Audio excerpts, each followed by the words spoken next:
कि एक बार एक आदमी एक छोटा सा बछड़ा खरीद के जा रहा था, सुंदर सा, और 3-4 चोरों की नजर पड़ी।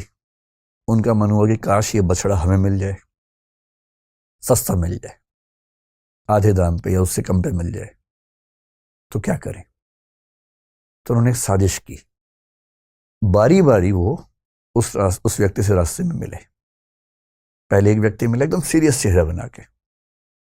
उसने कहा, अरे पंडित जी, बकरी कितने की ली? पंडित जी ने कहा, यार ये तो बछड़ा है, बकरी थोड़ा ना है। तो वो बड़े अच्छे से हंसने कहा, ये बछड़ा है। अच्छा, इतना कह के मुस्कुराते हुए निकल गया वहां से। पंडित जी को लगा अजीब गधा आदमी है। फिर देखा है तो बछड़ा ही। उसका उतना ही काम था, किया और निकल गया। अब वो आगे चल रहे हैं, करीब 100-200 मीटर के बाद एक दूसरा आदमी अलग जगह से आया। इनके बीच में आपस में साठ-गांठ है, ये इनको नहीं पता है। दूसरा आदमी आया और आते बोला, वाह पंडित जी, कितनी मोटी बकरी है, एकदम बछड़ा लग रही है देखने में तो। अब इसको लगा कि ये तो मामला फंस गया। ध्यान से देखा, बोला नहीं यार, मैं तो बछड़ा ही लाया हूं। बोला वही तो मैं कह रहा हूं, देखने में लग रहा है एकदम, लेकिन है मोटी बकरी।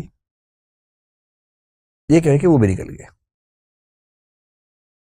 फिर 1 किलोमीटर बाद तीसरा मिला और उसने कहा, पंडित जी बस ऐसी ही बकरी चाहिए मुझे भी, कहां मिलेगी ऐसी बकरी? उसने कहा, फिर पंडित ने फिर थोड़ा धमकाते हुए कहा कि यार ये बछड़ा है भाई। लेकिन अब वो दबाव कम बना रहा था, वो खुद दबाव में था।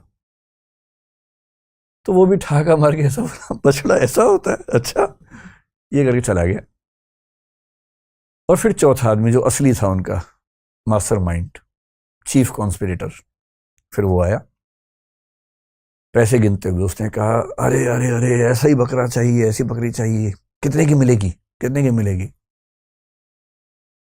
तो पंडित जी को लगा मुझसे बहुत बड़ी गलती हो गई है, मैं तो बकरी खरीद के ले आया बछड़े के नाम पे या बछिया के नाम पे। फिर लगा घर जाऊंगा, घर पे पिटूंगा, इससे अच्छा नुकसान कम कर लेता हूं। तो एज्यूम कीजिए कि उस जमाने में 100 रुपए के आसपास का लिया था, तो उन्होंने बताया कि मैंने 100 का लिया है। प्लस 100 का, बकरी तो 20 रुपए की आ जाती है। लेकिन ये इतनी तंदुरुस्त है, अगर आप चाहें तो मैं इसके बदले आपको 40 रुपए दे सकता हूं। और पंडित जी को लगा कि यार चलो, 60 का नुकसान सही, कम से कम 80 का तो नहीं होगा। और 40 का उसको दिया और खुश होकर घर लौटे कि बच गया आज तो। अब ये जो पंचतंत्र की कहानी है, ये इसलिए है कि जब हम जीवन में निर्णय करते हैं तो हमारे पास बहुत सारे ऊट पटांग से इनपुट्स आते हैं। और यदि आप बहुत समझदार इंसान नहीं हैं, तो इस बात का पूरा खतरा है कि कोई ना कोई कभी ना कभी आपको बेवकूफ बना ही देगा।